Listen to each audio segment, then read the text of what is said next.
Hello everyone, my name is Michael SK and welcome back to Steins Gate Zero.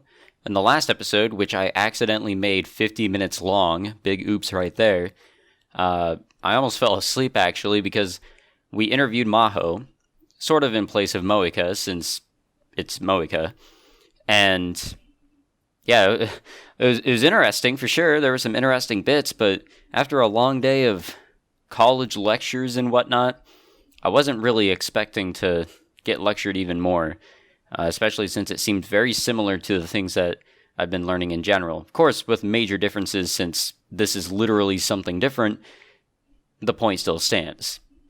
It was kind of boring here and there, but whatever. We'll move past it and see what else is going on here in the world of Steins Gate.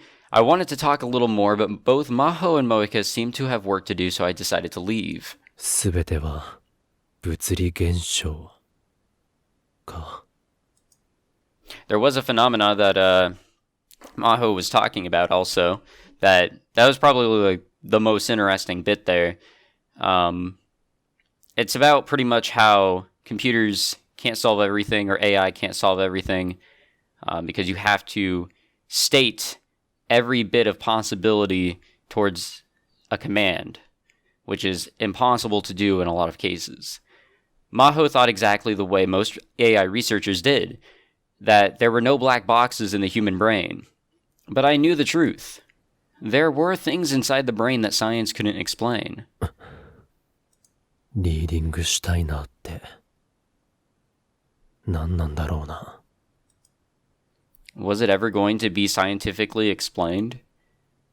No. It never will. It's not possible. I guess let's see what Maho is up to. 危ない危ない。 Maho quickly choked back her yawn and looked around to see if anyone saw her. There were other people doing the same thing she was, leaning up against the railing of the bridge and killing time. Of course, they were all too focused on themselves to pay her any mind. She'd planned on spending the day at Fidus' house, taking care of the paperwork left over from the office's temporary closure.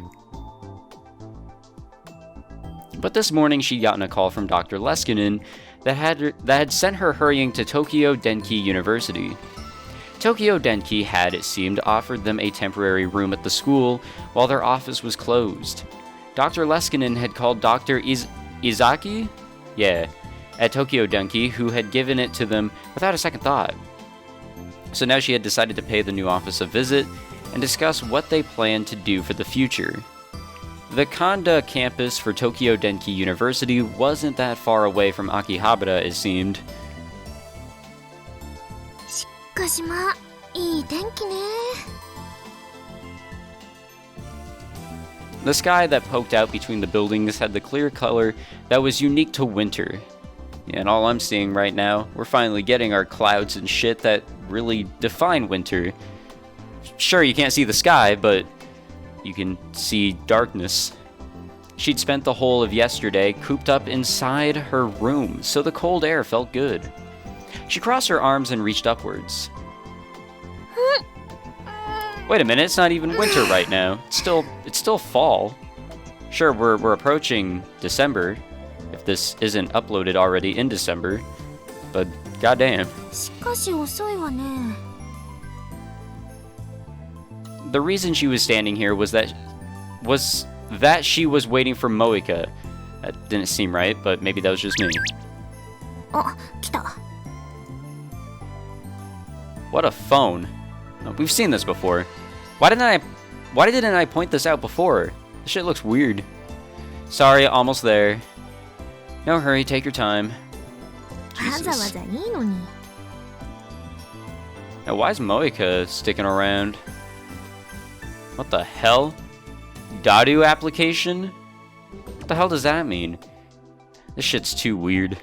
Maho didn't know the way to Tokyo Denki, so Moika had kindly offered to take her there. And she'd asked for something in exchange. ヒヤジョ博士の写真を撮らせてほしい。 Wow, what a deal. 載せたいから。 Oh, shit. The light flickered. That's not a good thing. Maybe that was just my light, and definitely not the electricity. I hope. Maho didn't really like having her picture taken, but if Moeka was nice enough to interview her, she wanted to do everything she could to help. Moeka had gone back to her home to get her camera. She said it was close enough to walk, so Maho had decided to just wait. あの人、LINE だとテンション高いわよね。God damn right. She closed her phone and looked up. And then she saw Moeka directly under the bridge, running towards her. 待たせてごめんなさい。ヒアジョ博士。 Sounded like a lot of running. そんなに急がなくてもよかったのに。少し休んでいく？平気です。 Moeka went around in front of Maho and started to walk ahead. Off we go, I suppose. The year had just started, and the subway was empty. Maho decided to take a closer look at Moeka, who was standing next to her and grabbing onto one of the handles. Moeka realized she was being watched and tilted her head. Then she took out her phone and started to type. Here we go. Huh? Maho's phone suddenly rang at the bottom of her bag. She just received a Rhine message. What's up? I see, so we can talk on the train like this. I feel strange talking to you on Rhine when we're right next to each other. You didn't look like you were doing well. It may have just been my imagination. Moeka's expression didn't change much, but Maho thought that didn't mean she had no feelings. She looked into Moeka's thin, pretty eyes. She could see that she was an interested observer of many things. Maybe that's what you'd expect from a writer.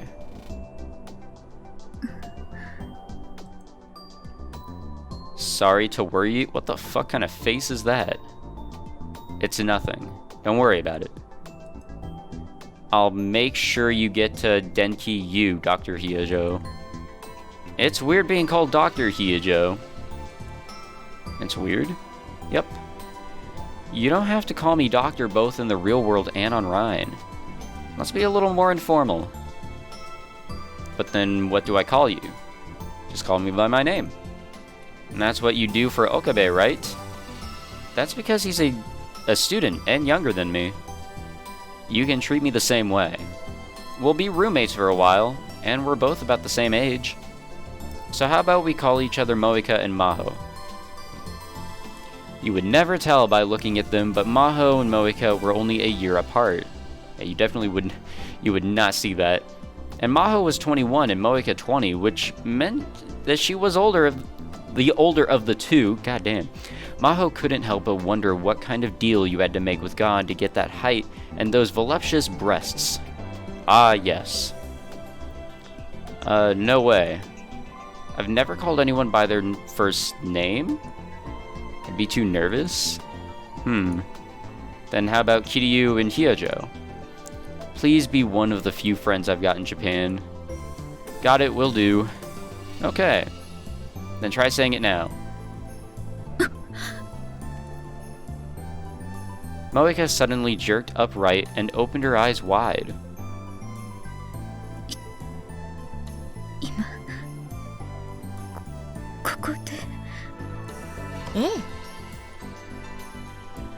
Maho nodded at Moeka's whispered question. If we're doing it now, I want to start now. Or if we're doing it, I want to start now, my bad. But, like I just said, I'm really not good at talking to people. Really. I thought you were just nervous because Okabe was with us last night. Like, you're the kind of person who gets nervous about, or around the opposite sex. It's true that when I talk to men, I get even more nervous. In other words, when it's just girls, it's not so bad that you can't talk? Well, maybe. But since we're both girls, let's get along. I know, how about this? When it's just the two of us, how about we try to talk in person instead of Rhine as much as we can? I'd be less bored with someone to talk to. If you're going to be a writer for a magazine, I think it'd be a good chance to practice, don't you? I mean, practice makes perfect. If you suck at something, practice. Okay, I'll do my best. Wow, she actually put her phone away. Moeka seemed to steel herself and then turned towards Maho.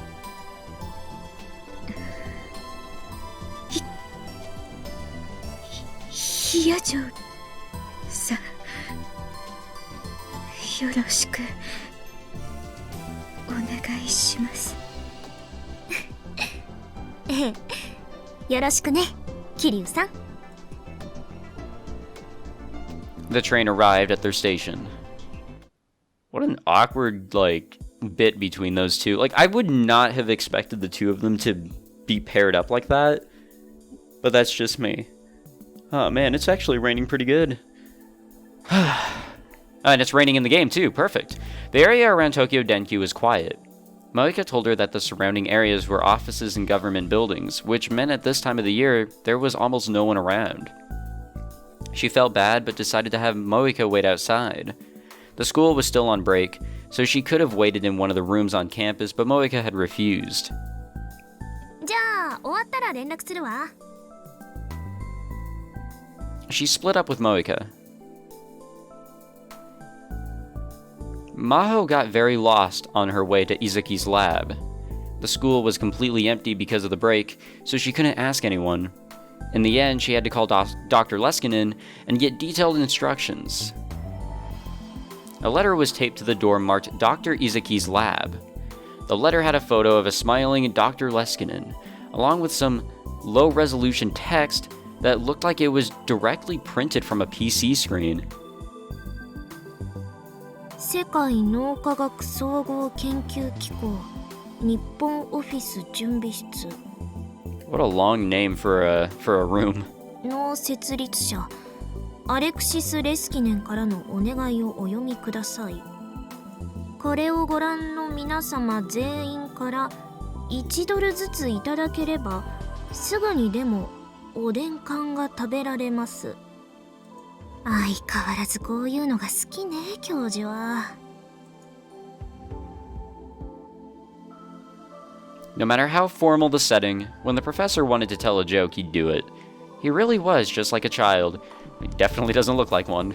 Looks like a damn robot. But I love him. But his carefree personality let Maho and Kurisu relax and enjoy their work. Suddenly remembering Kurisu made her heart ache a little. She suddenly realized that her sudden change of address, coupled with living with a person she barely even met, was taking its toll on her. Today she'd finally get the chance to talk to her again. Or more accurately, the memories she'd left behind. 教授？レスキネン教授？ What a lovely looking area. Definitely looks like an office. And there he is. When she stepped inside the lab and called the professor's name, the giant in the back came running to greet her. Ya Maho, yoku kite kureta ne. Power up shita junbi shitsu e yokoso. His fucking voice. It's been a while since we've even heard anything from him. はあ。 Or at least I think so. つまりこのテーブルとソファー2つがパワーアップした準備室なんですね。Yes, 進歩であることこそが真理へ近づく秘訣であるというだろう。誰の言葉ですか？私さ。ははは。Yeah. The professor clapped his hands and laughed. Maho ignored him and went to sit on the sofa. He didn't seem hurt. さてと、それで今後のことについてだが。ああ、すみません。アマデウスを立ち上げるのでちょっと待ってください。She took out her laptop and put it on the table. Her OS, a Linux variant customized for research purposes, booted up and displayed the login screen. Maho typed in her account name the same way she'd done 1,000 times before. You know, I'm not gonna lie, Linux is badass. I like everything about Linux. besides the fact that it's not really optimized with everything that I use, or almost everything that I use, but it's such a clean and simplistic operating system, or there are variants of Linux that are clean and just so nice to look at and use. And I've used, I think, 2 or 3, and I'm always running across different variants because it's all, user-based. I don't know, just a little appreciation for Linux out there, But I gotta stick with Windows, unfortunately. Fuck, I can never pronounce that. Solari? There we go. For just a moment, she stared at the letters in her account name. She quickly put in the password and called up the desktop. And before long, Kurisu appeared on the screen. お久しぶりです、先輩。久しぶりって一昨日も話したじゃない。あれは緊急事態でしたから話したうちに入りませんよ。それでなくても最近あまり話せなかったし。仕方ないわよ。テスト中なんだから。During Okabe and Kurisu's communication test, Maho and Dr. Leskinen had avoided talking to Amadeus to keep from adding noise to the experiment. 岡部さんも最近はあまり話してくれませんけどね。もしかして先輩と岡部さん、私に内緒でよく会ってるんじゃないですか？一昨日も一緒にいましたし。そんなんじゃないって言ってるでしょ。なんであなたはどんな時でも頭の中に色恋妄想が渦巻いてるのよ。妄想じゃありません。冷静な観察と分析に基づいた角度の高い推論です。それならそっちを先行にすればよかったじゃない。あなたの的外れな分析じゃ博士号どころか大学卒業も危うかったでしょうけど。 Damn. That's a burn in a very scientific way. Dr. Leskinen brought his hands together in an exaggerated motion. この雰囲気、懐かしいね。昔はキャンパスのどこにいても君たちを探すのに苦労しなかったよ。いつでも二人の話し声が聞こえていたからね。はははは。はははは。教授、冗談はやめてください。それほど仲がいいということさ。君たちはまるで姉妹のようだ。さあ、それじゃあ今後のことについてのメーリングを始めよう。I can see how they could be seen as sisters from Dr. Leskinen's perspective. And plus with the whole competing, one seeing the other as better, that sort of deal, definitely is a trait of sisters, or siblings in general, I guess you could say. 時間を最も効率よく使った人間が勝利する。これも私の言葉だよ。何かミュージックが欲しいな。クリス、お願いできるかい？はい。A soft piano melody began to play from the laptop speakers. これは先輩、覚えてますか？私と先輩のきっかけの曲ですよ。She'd never forget. It was what had brought them together a year ago, and it was the symbol of their relationship. Ah, a flashback to the time when she was alive. A year ago, in September of 2009, Kurisu had officially joined the Brain Science Institute. She'd completed the graduate school's doctorate program in May of that year, and had only turned 17 in July. To give you guys some perspective in how crazy that is, doctorates is really difficult to obtain, or at least from my knowledge. I don't really know if a lot of people get them until their mid to late 20s, probably even later. I've had instructors in high school and this and that who complete their doctorates while they're doing their job as a teacher. Getting a doctorate at that early of an age is unbelievable, but then again, this is fiction. I'm just trying to say that that's how they're perceiving her as a genius. She truly is. Maho herself had joined the Brain Science Institute at an extremely young age, but her record had been beaten by quite a lot. I mean, Maho in general, like, holy shit. Kurisu was a genius. Everyone who met her could tell. Dr. Leskinen had been Kurisu's advisor during the program, so Maho had met her several times. And that was enough to tell her that Kurisu was different. Kurisu never showed off her own talents. Actually, she didn't seem to think of herself as particularly intelligent at all. But that actually made it a little hard for the people around her to approach her. Whenever you talked to Kurisu, you were forced to realize that there was a gap between you and her that could never be erased. She'd learned later from Dr. Leskinen that things had been the same in grad school. It was rumored that was the real reason she'd come to America from Japan at the age of 11. No matter what she wanted, no matter where she lived, she was cut off from the people around her. That was what it meant to be a genius like her. Since Maho was a girl too, and close to her in age, she actually considered Kurisu more of a rival. Since they were working in the same field, they were going to be compared, and she didn't want to lose. Maybe that was why Maho had never thought of going to talk to her. And Kurisu was so busy learning how to work at the lab that she'd never come to talk to Maho. But then 2 weeks after Kurisu came to the lab, a certain classical song had changed their relationship forever. 再セット There were two types of people in the world. Those who worked better with music and those who worked better with silence. I'm actually a mix. Like, sometimes if I'm reading stuff and then applying things that I read, I need silence. But if I'm just straight working, music is fine. From a brain science perspective, the idea that you can concentrate better with music was sheer nonsense.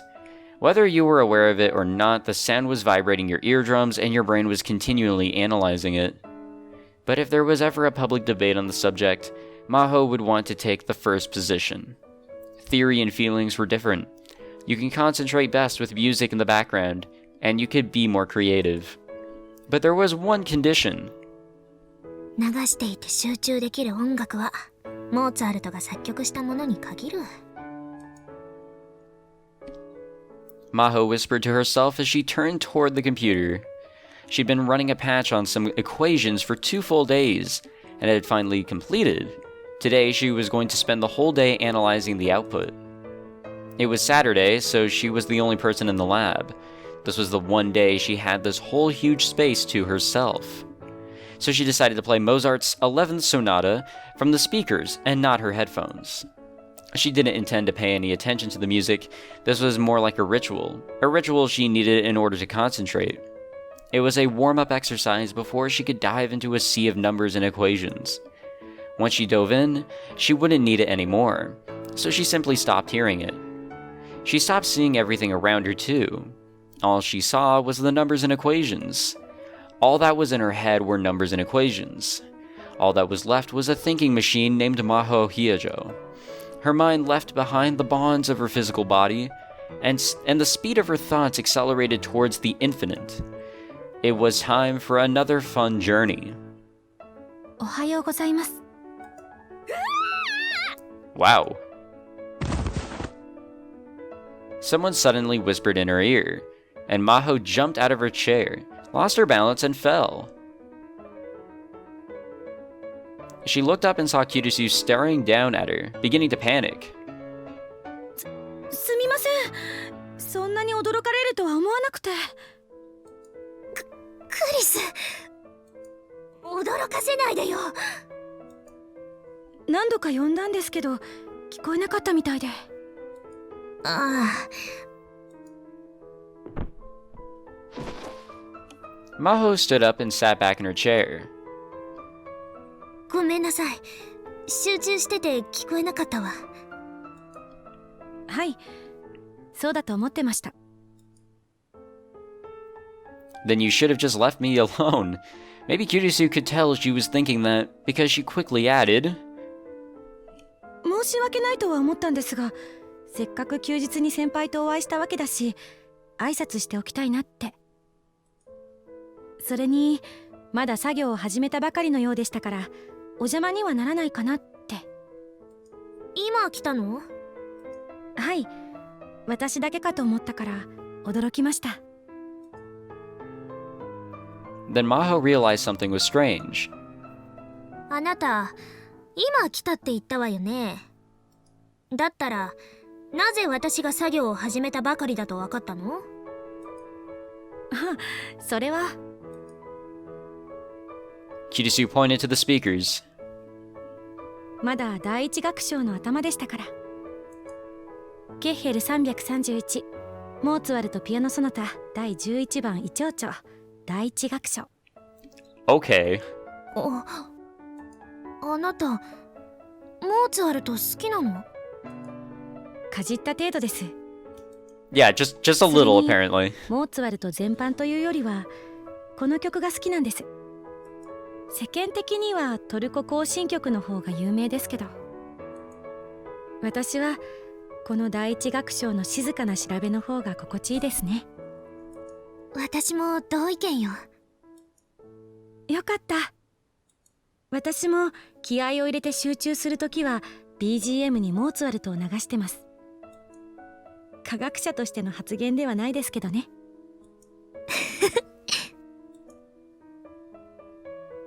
Maho couldn't help but laugh as she realized Kurisu was saying the same thing she'd said earlier. In the 2 weeks since Kurisu had joined the team, Maho hadn't been quite sure how to deal with her, but now she wanted to know a little more. So she used the signal her coworkers always used when they wanted to take breaks. コーヒーでも飲む？賛成です。先輩にいくつか質問したいこともありますし。As she watched Kurisu follow her, filled with energy, she was reminded of the pet dog she used to have. But later she would realize that was one of the things that made Kurisu cute. She got 2 hot coffees from the lab coffee machine, and the two of them talked about their research for a while. It must have been a strange sight. 20-year-old Maho and 17-year-old Kurisu debating the latest developments of cerebral physiology? Yeah, that's what that is. All right. While drinking coffee out of paper cups. Sorry guys, I'm like burnt out this week. But the two of them realized that since they'd never had someone of the same sex and age to work with, these conversations were a big help to both of them. Having the older Maho around must have been a particularly big help to Kurisu. Once in a while, Kurisu would still call her senpai, the Japanese word for an upperclassman or more senior colleague. そういえば、アインシュタインはバイオリンが趣味だったらしいですね。モーツァルトを尊敬していたようね。モーツァルトを好きになることは由緒正しき科学者の伝統なのかもしれない。もしそうなら光栄ですね。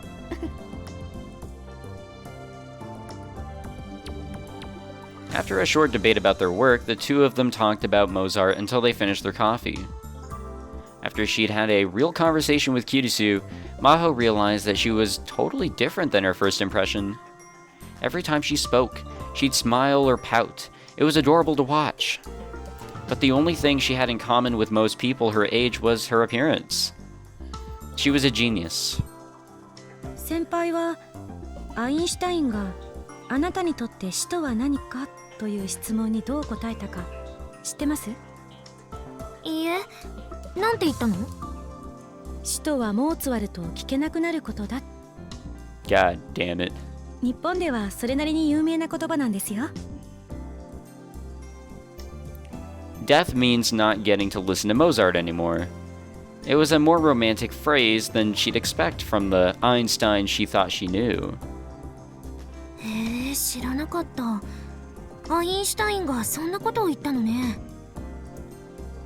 いいえ、言ってません。え？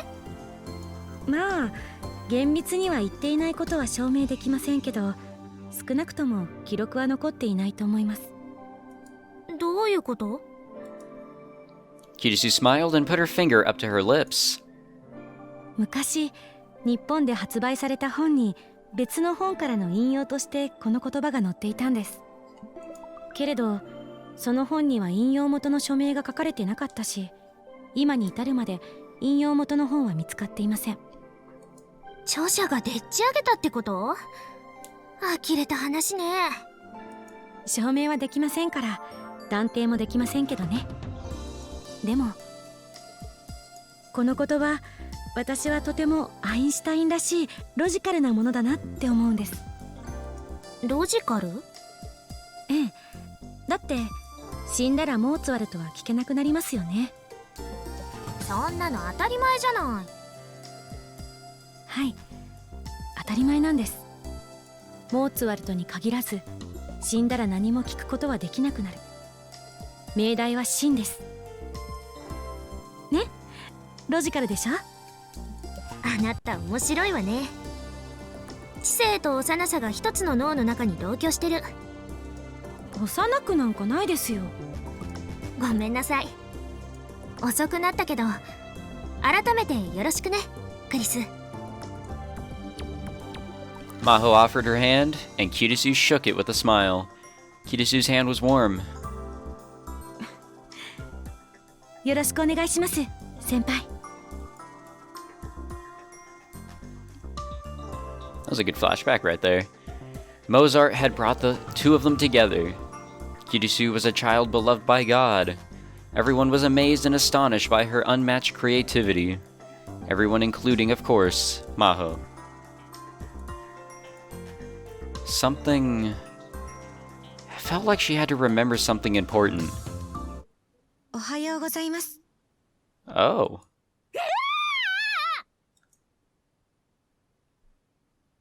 Someone suddenly whispered in her ear, and Maho jumped off the sofa. 何？はっはっは。クリスの言う通りだったね。 At some point, Dr. Leskinen had picked up the laptop and taken it behind Maho's back. Kurisu was on the screen laughing at her. Evidently, the professor had brought it close to Maho's ears and made Kurisu whisper to her. Damn, that's dirty. 先輩、今集中モードに入ってましたね。教授が何度呼びかけても自分の世界から帰ってこなかったですから。ああ、すみません。こんな非常事態でも研究する姿勢は大したものだよ。 The professor put the laptop back on the table and sat in the sofa across from her. And then they started the meeting. She discussed their future plans with the professor. One of the options that came up was going back to America. That fucking dog. God damn it. Alright, we're gonna actually stop it here, not because of the dog, don't worry. If you guys didn't even hear it. I don't know, just burnt out for the week. I'm ready to go home. I'm ready to chill. I'm ready to not do much for the weekend. Even so, I'll probably have to do homework and studying. But I won't have to go anywhere. I get to just relax. So, I'm gonna enjoy my weekend. I hope you guys enjoy yours. And again, I don't even know when this will be uploaded, so who knows. But stay dry, stay warm. The winter approaches, and I don't know why I'm giving you guys like bits of real life advice or any of that. I don't know why I do that. Anyways, thanks for watching, guys. If you enjoyed, leave a like, subscribe, and I will see you all in the next one. Take it easy.